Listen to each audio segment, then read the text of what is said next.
Also, Lagos State Governor Biodun Sowunmi has casted his vote in the ongoing local government elections.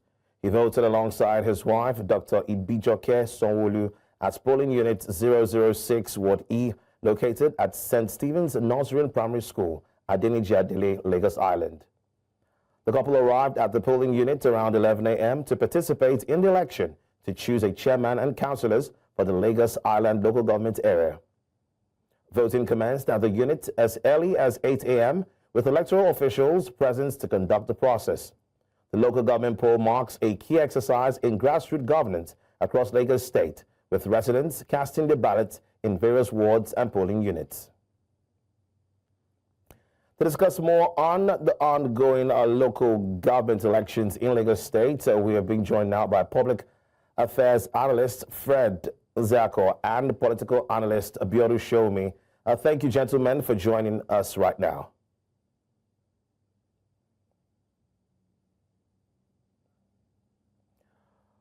All right, I'm hoping both of you can hear me. All right, Mr. Fred, I'm hoping you can hear me right now.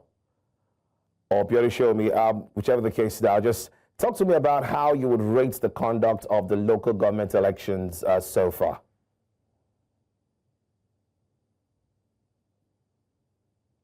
Well, from what we're hearing and from what we see, there are some challenges. Many of the voters did not turn out.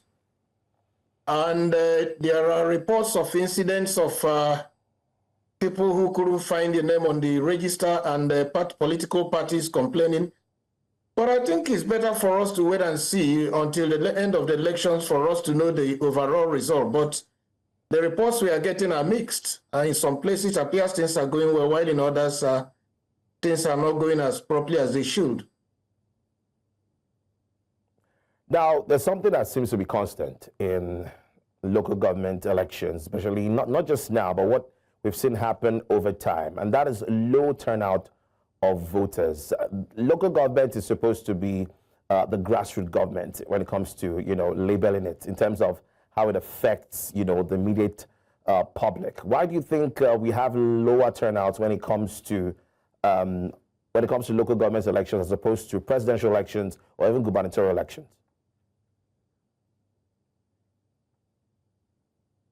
Well, like you did see, even at the general election in 2023, we had close to 90 million registered voters. At the end of the day, less than 30 million persons voted.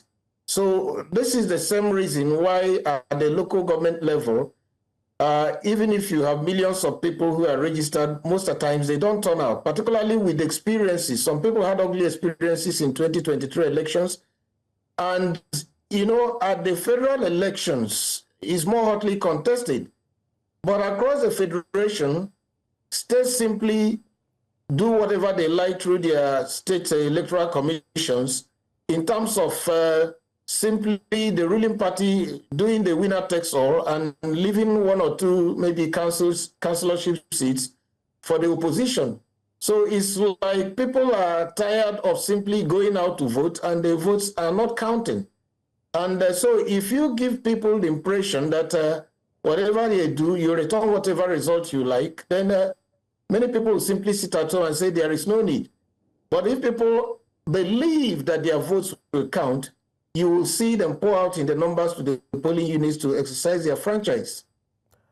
Let's talk about the Independent Electoral Commission, especially the Lagos chapter last year. Do you think they're equipped and independent enough to conduct a free and fair election? All right, I've been told that Mr. Biodun Sowunmi has joined us right now. Mr. Biodun Sowunmi, thank you for joining us. All right, we'll definitely find ways, of course, to have conversations with these individuals because we need to talk about what they think and feel about the elections. We're going on a short break. When we return, there's more. Hey, thanks for staying with us. We're still having conversations about the Lagos State local government elections, and joining me to have conversations based on that are public analysts Fred Nzeako and Biodun Sowunmi. Gentlemen, thank you so much for joining me. Thank you. Thank you for having me. I'll start by asking Biodun Sowunmi, what's your take on INEC, especially the Lagos chapter? Do you think LASIEC is equipped and independent enough to carry out a good job as regards this election? Well, LASEC, just like any other state electoral body, it's seen, by Nigerians to actually be an appendage of the state's the ruling party in any state because of the outcomes of electoral contests in all the states of the federation. We've always seen a clear pattern whereby the ruling party wins all the seats. I agree with Fred Nzeako on the submission. But what you see is that in Lagos, there's a kind of glamour which we actually put to it to make it seem as if LASEC is more independent than other independent electoral agencies in different states of the federation. But in reality, I don't really see it in that way. We have a lot of way to go in a situation where it is almost impossible in any part of the country for elections conducted, for opposition to even win a local government in any state, in any electoral contest. It does not bode well for our democracy. Nobody can convince me that it means all the people at the local level are thinking, the same way and they are voting the same way. And one thing which you also will note is the low turnout that normally characterizes all these local elections, and which, unfortunately, you end up seeing the high results being recorded.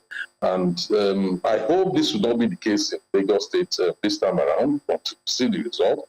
But in my view, I think LASEC is not good for other state electoral agencies perceived as being manipulated by the ruling party in their states. Now, let me come to you now, Fred. The ruling party in Lagos seems to have maintained a dominance at the local government level for decades.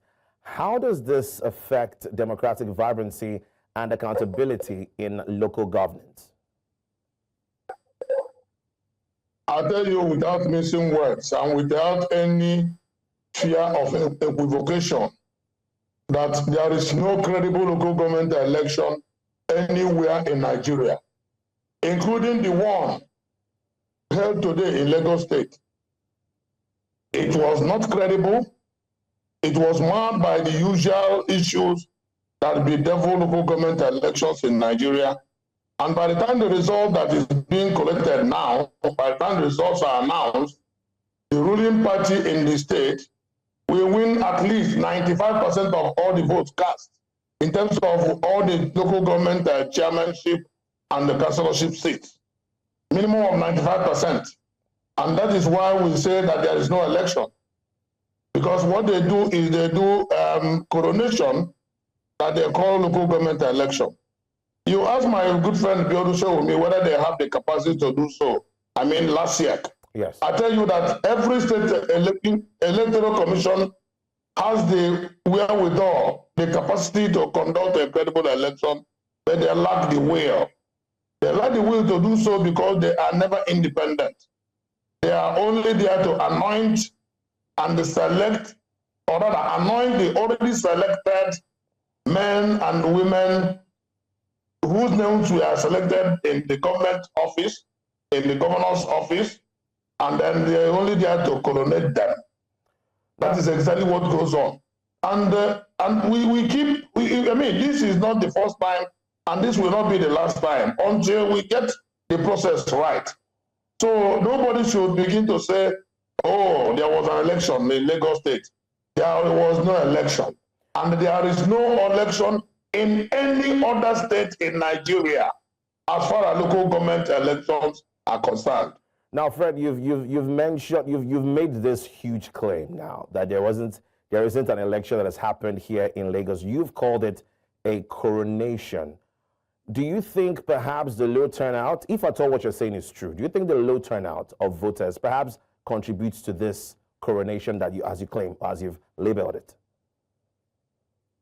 No, the low turnout didn't contribute to the coronation. Rather, the coronation contributes to the low turnout.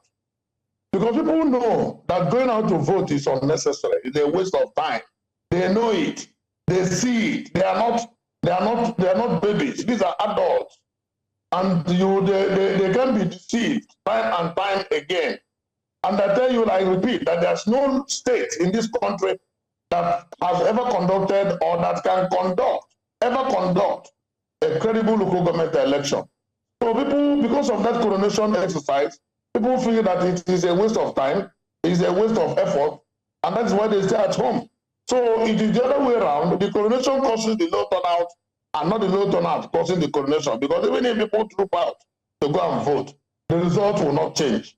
The names have already been penciled.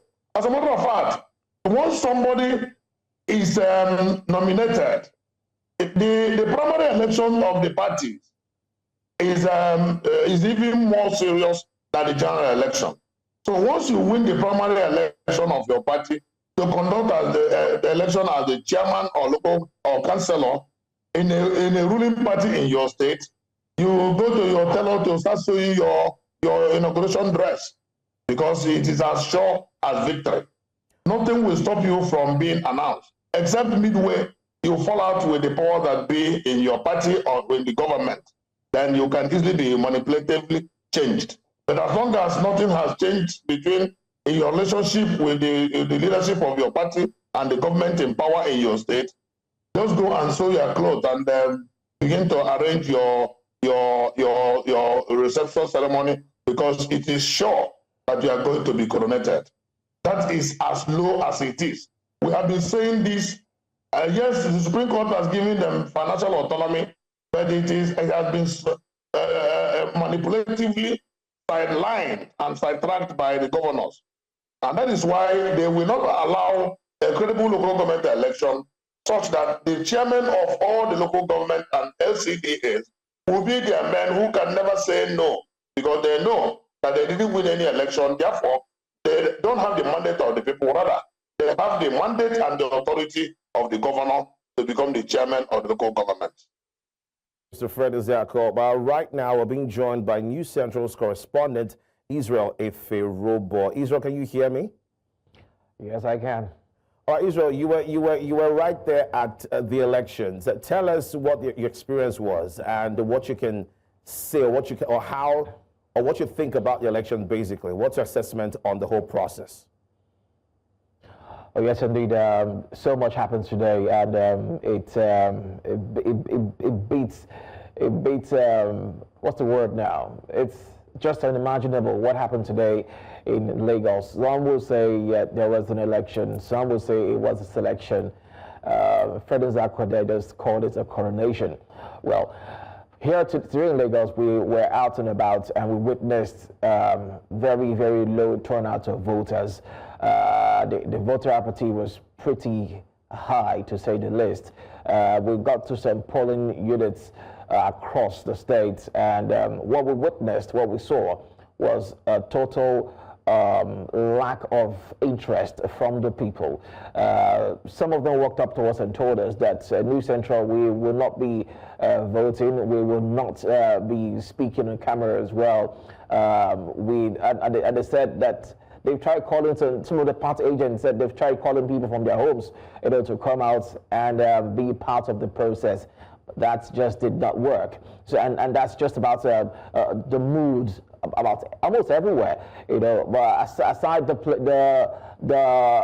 polling units of the governor on Lagos Island, where it was a bit busy, every other polling unit that we visited were just pockets of voters who came out to just exercise their civic responsibility. But in all, the impact and indeed the mood was generally low, the turnout was low, and people were just really not interested.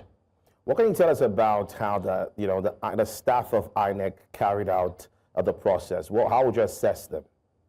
Well, for the staff of last year, they actually did their best. One of them did say that they were not able to get the materials out on time. Not everywhere, though, but for some places, like on Victoria Island, we had some polling units where there was a mix-up of the voter register, and so there were lots of back and forth, which made them not start the process there early enough. And even when they did get the materials in, eventually There were no voters who were coming in to exercise the civic responsibility, and that's just how sad the whole process was. For electoral officials, yes, they were on ground in most of the places. Yes, I will say in most of the places, materials got in on time. They were there at the right time. They got everything: accreditation, verification, the voting process. Everything was on time. Well, it was on point, but the people just refused to come out and vote. If you tell us about the turnout of security operatives at this election, do you think people felt secure enough to carry out their civic duty? Speaking about people feeling secure enough to perform their civic duty, just a few days ago before the election, last year, they held a press conference where they assured Lagosians that they all should troop out en masse to vote, and that their vote will be counted. They should come out and vote without fear of any sort of what's the word now? Intimidation. But what we saw today was security operatives were everywhere. They said to us that for polling units, you will not get a number less than 4 policemen. And while that is not exactly true, I did count about 2 in each of the polling units that I visited today across the state. So I will say, in terms of security, I was called last year pretty high for this particular election. Yes, so security was high. There was no fear of intimidation whatsoever. The only major problem with this election, from my own observation, was the fact that the turnout was pretty low. And it brings to mind the importance of local government elections in Nigeria. How are people really rating this election? Is it indeed something that they are really putting their mouth where their money is when it comes to governance in their locality, which we know is very, very important? The question is, do they know how important it is? All right, thank you so much, Israel, for your update on the election. I'm going to go back to Biodun Sowunmi now to ask you, Biodun Sowunmi, I'm hoping you can still hear me. What is your assessment of the financial accountability in Lagos state local government areas? Do you think are the council budgets and spending plans transparent enough to inspire the public? Yeah, honestly, another issue which has contributed to the state of things that we found with local government elections is the disconnect between the electorates and the local government elected officials, in the sense that, look, go to any local government, go and point out, tell them to point out to what they have done or how they have contributed meaningfully to the lives of the people at the grassroots level. In many local government, if not all, they will struggle to explain it. So people have seen local government as, just another job for the boys. Kwango is another Kwango for the boys. So they have not seen any connection between the local government and their well-being, whether in health sector, education, social services, or in any other form. And that's one of the major factors that contributes to the low voters turnout. Apart from the issue of the ruling party always winning the results in all the states of the federation. The other factor is, we've all seen the Supreme Court coming out with a ruling, asking or directing that local government has a right to collect the allocation directly. But the governors have not let go. And that is what you begin to see, playing up. And simply because of that, the presidency unwillingness or weakness, or weak response to implement the Supreme Court ruling. What you then tend to find is that the people just can't understand why there can't be any development in their own local area. So what is the point in coming out to vote? If the situation will not change and it will still remain, the same game, the governors are not willing to let go simply because they depend on the money from the local government for some other purposes. All right, sorry, we're pressed for time, but we just have to wrap things up as regards this conversation right now. But thank you so much, gentlemen, and also thank you very much, Israel, for the update.